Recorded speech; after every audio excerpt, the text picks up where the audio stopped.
Go ahead. Thank you so much, Chair. Mr. Trainer, if I could ask you a question. I'm hoping you're the right branch here.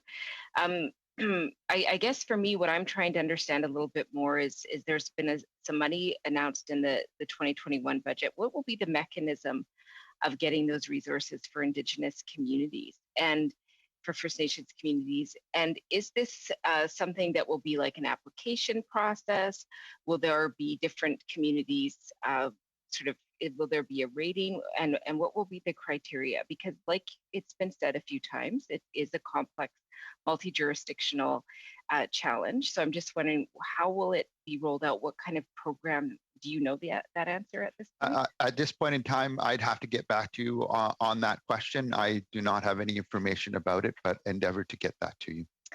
Thank you. So if I could come back to you again, Mr. Trainer, you talked about the Comox situation, and I represent Comox and know Haggis Rempo quite well. You described it as a success.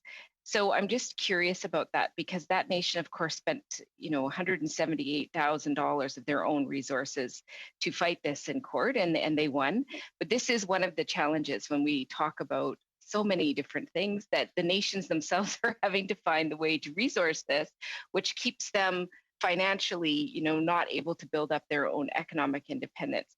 So you're specifically around land management. I'm just wondering, what is the gap that they can make Indigenous communities, First Nations communities can do all of the work, create the bylaws, and yet when they call, they can't get those bylaws enforced. And so, I've heard a lot of stories of if they have a good relationship, if a community has a good relationship with their local RCMP, and for my riding, that is what it is, the RCMP will show up and stand there. They can't really do much, but they're there in solidarity to hope that the policing that now, Chief and Council is also taking on top of everything else.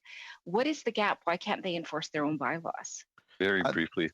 It is certainly a long-standing challenge, and the best I could let you know is that we continue to work with the provincial governments and all our federal colleagues to sort of better understand not only the gap, but what are the challenges for reducing that gap.